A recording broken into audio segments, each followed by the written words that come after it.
I exposed my wife's affair at her in-law's anniversary party, shattered their lies publicly, walked away free, and finally reclaimed my worth forever. The disrespect had become a constant in our relationship. But that night, at my in-law's 40th anniversary party, crossed a line I couldn't ignore.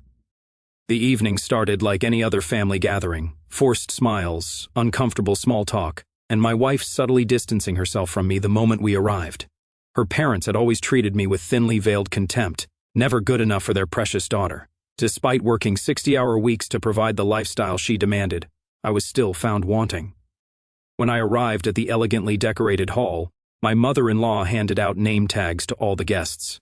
I thought nothing of it until I looked down at mine. There it was, in bold black letters, worthless husband. Not my name, not even son-in-law, just worthless husband. I stood frozen, thinking it must be some kind of mistake. But then I caught my wife's smirk as she noticed my reaction. The other guests were already mingling. Some glanced at my tag with uncomfortable expressions. Others snickered behind champagne glasses. "Is this your idea of a joke?" I whispered to my wife when I pulled her aside. She looked at me with those cold eyes I'd grown accustomed to and laughed. "Well, it's true, isn't it?" Her words hit like a physical blow.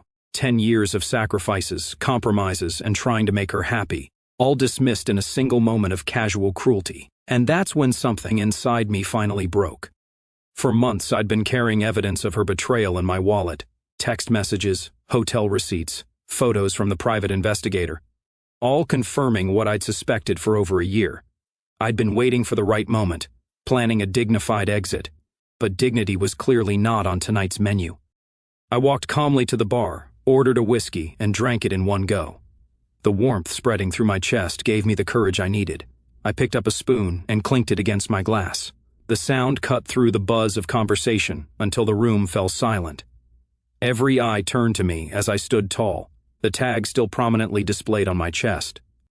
"I'd like to make a toast," I announced, my voice steadier than I felt. "To 40 years of marriage, a remarkable achievement." I raised my glass toward my in-laws. "And to the last time you'll ever see me." The room went completely still. My father-in-law choked on his drink. My wife's smile faltered, confusion replacing her earlier smug expression.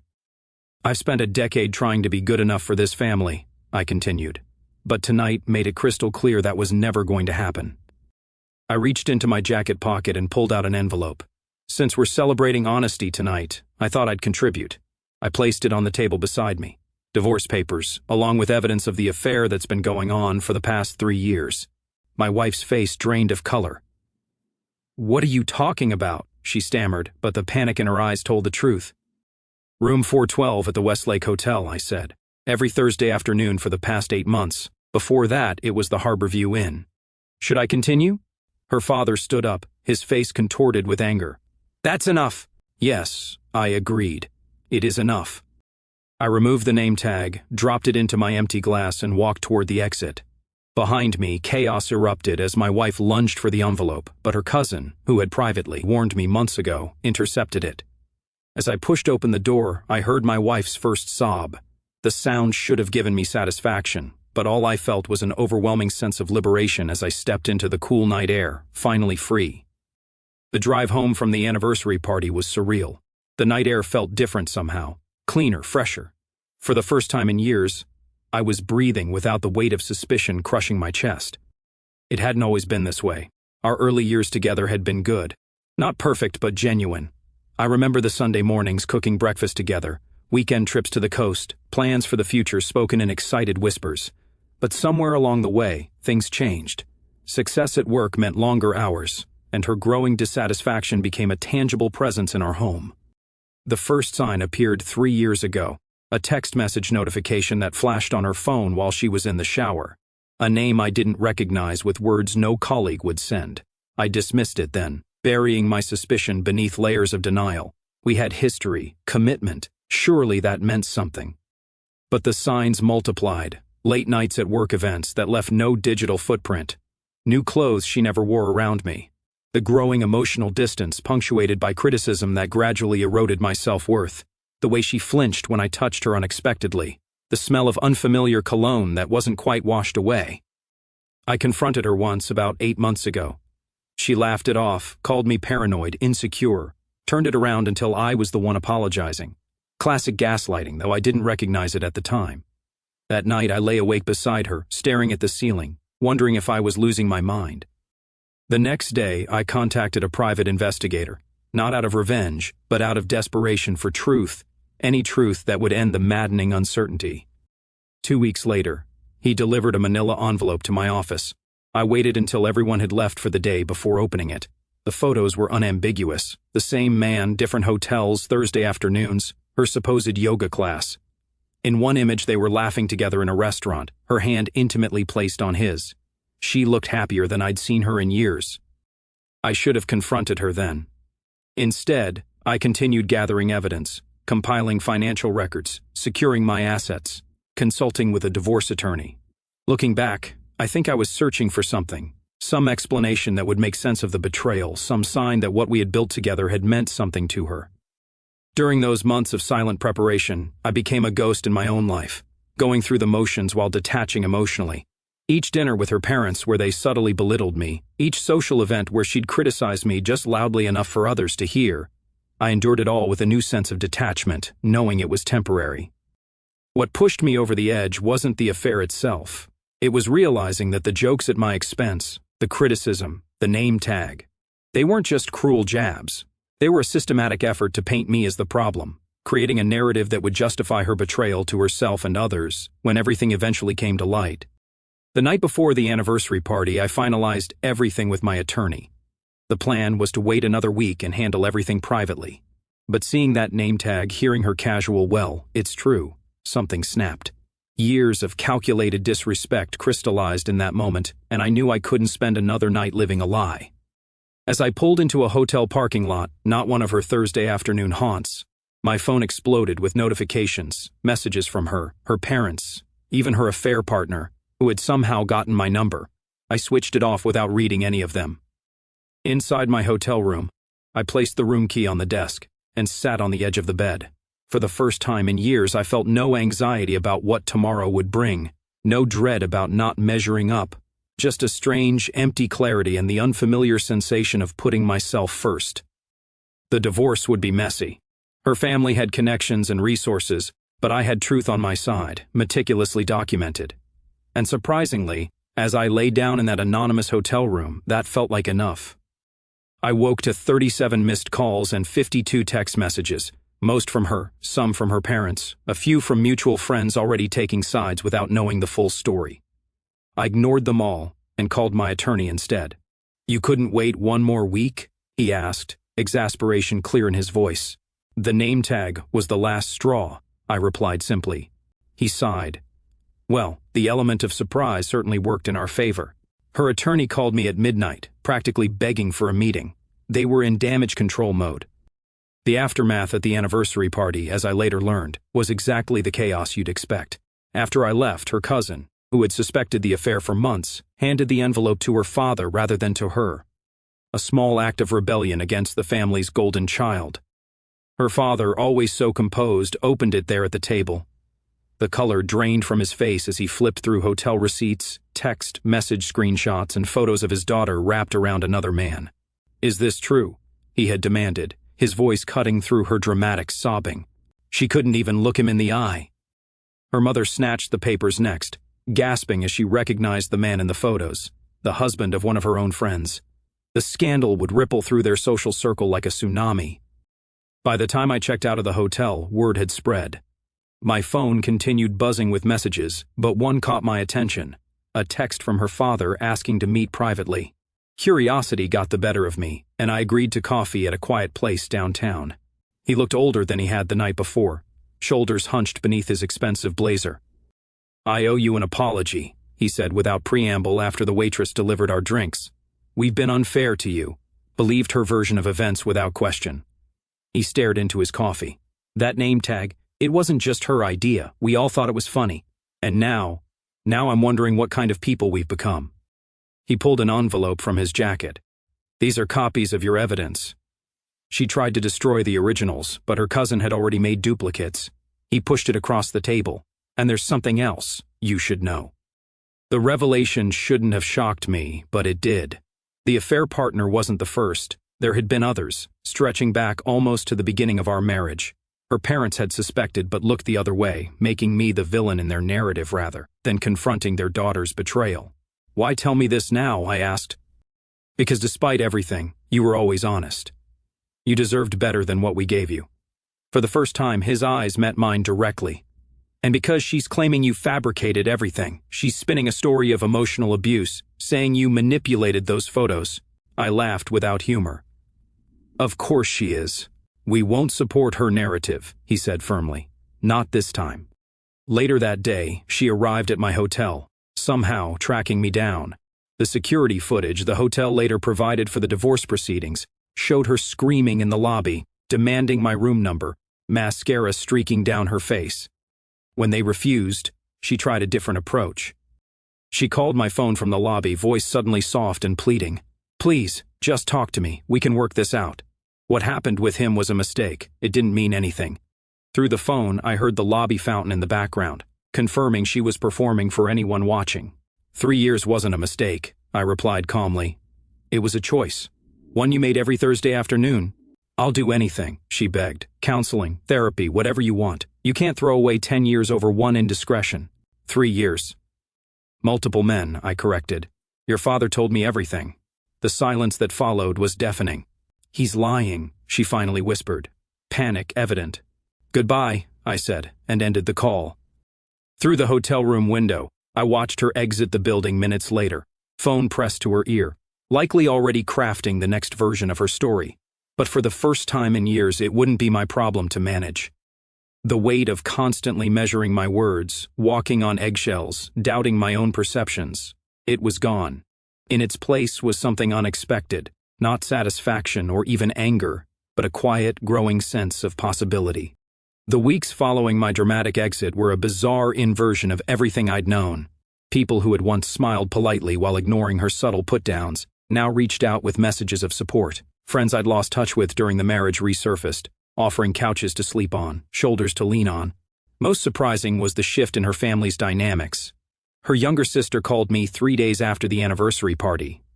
"I need you to know I never thought you were worthless," she said without preamble when I answered. "I should have said something. All those times she belittled you." "I'm sorry." "Why didn't you?" I asked, genuinely curious. "Family politics," she replied simply. "But I'm done with that now." She wasn't the only one. Mutual friends began sharing stories of how they'd noticed my wife leaving parties early with flimsy excuses, how she'd make cutting remarks about me when I wasn't present. One friend admitted seeing her with another man months before I hired the investigator but hadn't known how to tell me. "I convinced myself it wasn't my business," he confessed over beers one evening. "That was cowardice, and I'm sorry." My attorney called with updates almost daily. Her initial strategy, painting me as controlling and abusive, collapsed when faced with witness statements and evidence. Her fallback position became financial, demanding the house, alimony, half my retirement, standard negotiation tactics. My attorney assured me, "We have leverage, use it wisely." The real surprise came at our first mediation session. I arrived early, prepared for battle, only to find her father already there, waiting in the parking lot. "I'm here as a witness," he said, gesturing toward the building. "If you'll have me." Inside, her expression when she saw her father sitting on my side of the table was worth every penny of the legal fees. Her carefully constructed narrative crumbled in real time as he calmly recounted years of watching her manipulate situations, twist facts, and gaslight me into believing I was the problem. "Enough," her attorney finally interrupted. "We need to confer privately."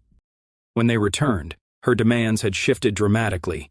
No more requests for the house or substantial alimony, just a clean break and fair division of assets acquired during the marriage. That evening, I began the process of reclaiming spaces I'd abandoned during our relationship. I rejoined my old boxing gym, called my college roommate who had moved overseas years ago, reconnecting like no time had passed, signed up for a cooking class I'd always been interested in but had been subtly discouraged from pursuing. "You're different," my neighbor observed when I helped him move a couch the following weekend. More present somehow.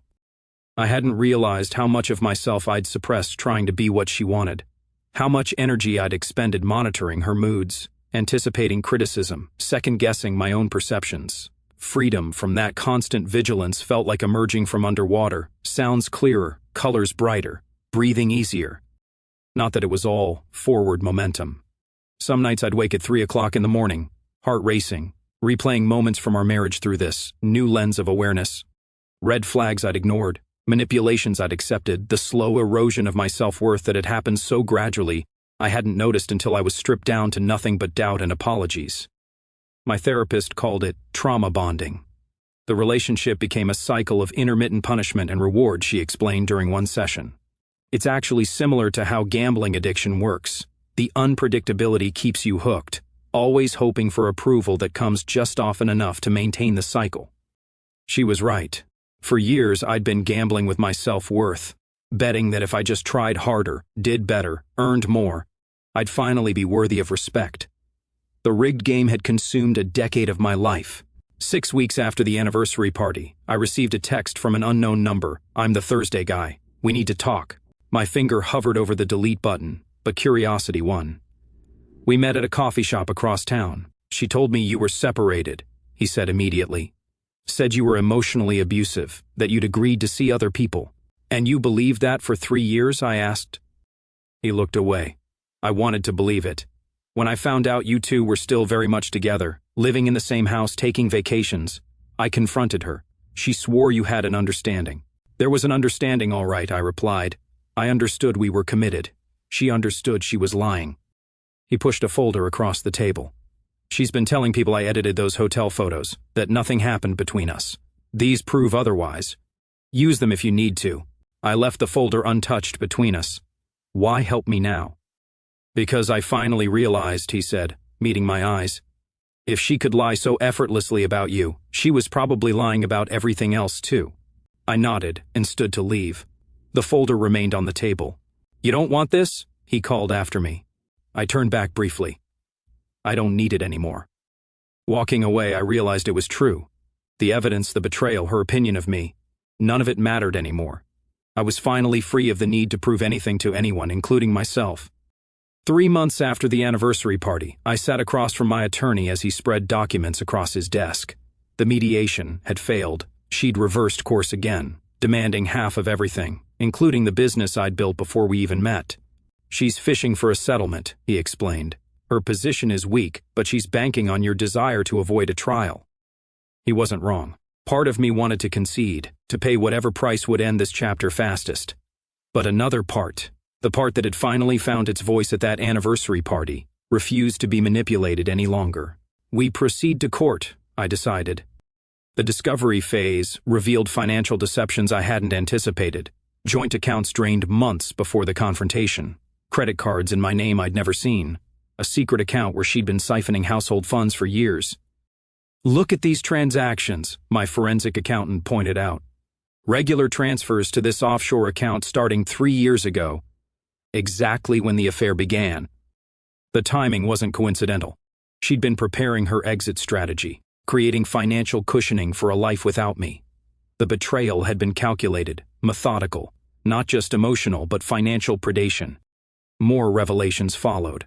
The girls' trips to Miami and Las Vegas had been rendezvous with different men. The jewelry I'd thought was lost had been sold. Even her wedding ring, a family heirloom from my grandmother, had disappeared, likely converted to cash for her secret fund. Her father called one evening, voice heavy. "There's something else you should know." He explained that they had discovered she'd been stealing from her mother's jewelry collection for years, replacing valuable pieces with sophisticated replicas, items with both monetary and sentimental value, quietly disappearing to fund her double life. "We filed a police report," he said, the words clearly painful. "I never thought—" His voice trailed off. "Neither did I," I replied. At the preliminary hearing, her attorney presented a settlement offer substantially lower than her initial demands. My attorney passed me the document with raised eyebrows. "She's backing down," he whispered. "The criminal investigation into the jewelry theft has her worried." I scanned the terms. Fair division of our actual joint assets. No claim on my premarital business. Reasonable alimony for 1 year. Something felt off. "What's the catch?" I asked. He reviewed it again, then pointed to a clause buried in the legal jargon.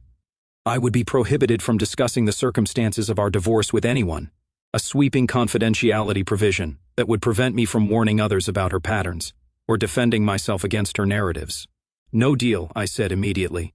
I won't be silenced. Outside the courthouse, I encountered her mother, the first time we'd been face to face since the anniversary. She looked smaller somehow. The imperious woman who had handed me that humiliating name tag now diminished by her daughter's betrayals. I should have seen who she really was, she said softly. Instead, I helped her hurt you. I had no response that wouldn't sound like empty platitudes. We stood in uncomfortable silence until she spoke again. We've enabled her entire life, made excuses, covered for her. This is where that led. She looked directly at me. I'm sorry for my part in it. That night, a package arrived at my apartment, delivered by courier and requiring a signature. Inside was my grandmother's wedding ring, restored and polished. The note read simply, "Recovered from a pawn shop in Baltimore. It belongs with you." Signed, her father. I placed it in my safe next to the divorce papers and evidence files, physical artifacts of a chapter closing. The following week brought another unexpected development. A woman contacted my attorney claiming to have been involved with my wife's affair partner during the same period of their relationship. She needs to know she wasn't the only one being deceived, my attorney explained as he forwarded her sworn statement. The web of betrayal expanded with each new revelation. The man she'd thrown away our marriage for had been playing the same game, creating the same elaborate lies, probably giving her the same empty promises she'd so eagerly believed. There was no satisfaction in these discoveries, only a deepening understanding of how thoroughly I'd been entangled in layers of deception. Each revelation was another confirmation that walking away had been the only sane response. In therapy, I worked through the lingering questions. Not why she had cheated, that was about her character, not my worth, but why I had tolerated the disrespect for so long, how I had gradually accepted a diminished version of myself as normal.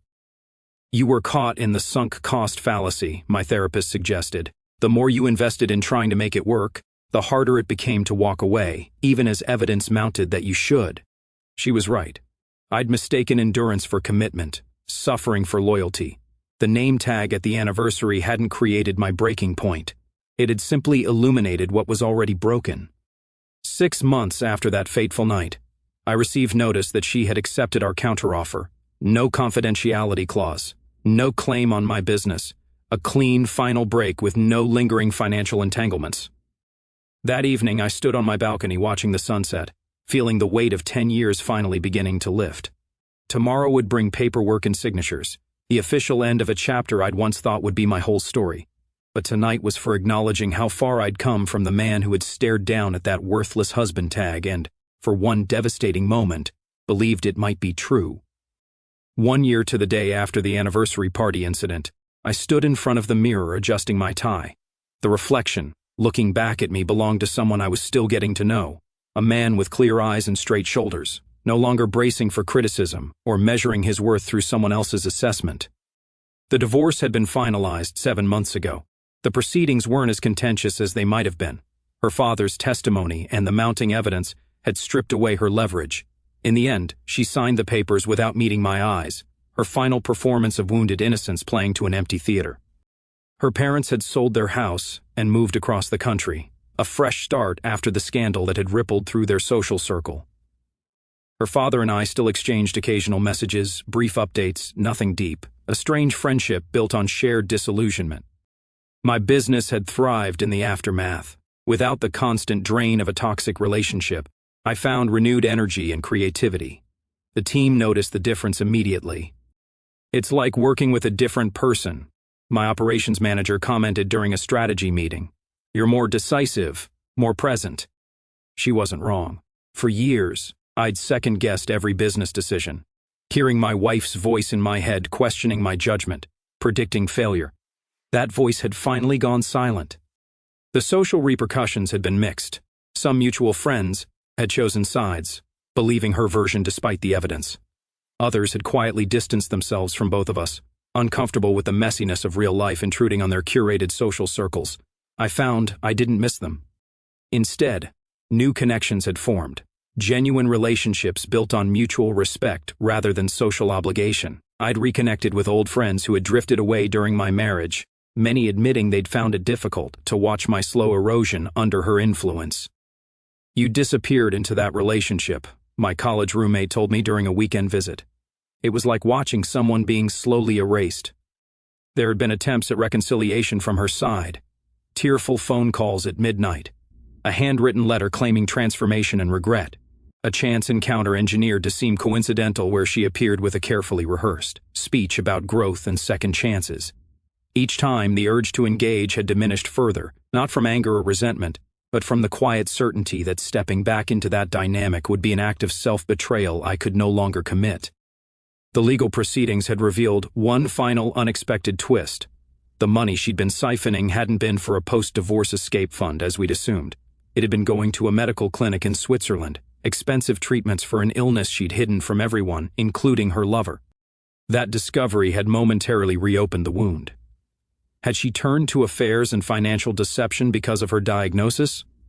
Was there a narrative where she became the sympathetic character after all? My therapist helped me navigate that moral labyrinth. Illness explains behavior but doesn't justify cruelty, she reminded me. Many people face health crises without betraying those who love them. She was right. The diagnosis provided context but not absolution. The systematic humiliation, gaslighting, and financial exploitation had been choices, not symptoms.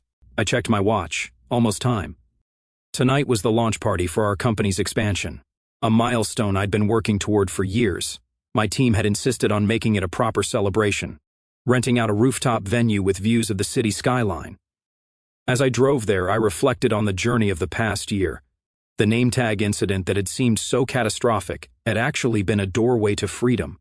That public humiliation had broken something loose inside me. Not my dignity, as she'd intended, but the chains of a false narrative I'd accepted for too long. The venue was already buzzing when I arrived. Colleagues, clients, investors, all gathered to celebrate what we'd built together. As I made my way through the crowd, accepting congratulations and well wishes, I caught sight of a familiar face near the bar. Her cousin, the one who had intercepted the envelope that night and made copies of the evidence, was chatting with my marketing director. She saw me, excused herself, and made her way over. "Hope you don't mind me crashing," she said with a smile. "Your assistant said it would be okay." "Of course," I replied, genuinely pleased to see her. "How are you?" "Better than some of the family," she said with characteristic directness. "She's back living with her parents, by the way. The treatments didn't work." I nodded, unsure what response was appropriate. "Don't worry," she added, reading my expression. "I didn't come to burden you with family drama. I came because I wanted to see what you've built." She gestured around the room. "It's impressive." Later in the evening, I found myself on the rooftop terrace, taking a moment alone beneath the stars. In the distance, I could see the hotel where the anniversary party had taken place 1 year ago. From this vantage point, it seemed small, insignificant. My phone buzzed with a text message. Unknown number, but I immediately recognized the tone. Another plea from my ex-wife, another attempt to rewrite our history. I deleted it without reading beyond the first line, then blocked the number. Some chapters don't need resolution. Some people don't deserve second chances. Some betrayals can't be undone with apologies or explanations. As I rejoined the party, surrounded by people who valued my contributions and respected my boundaries, I realized the most important lesson of the past year.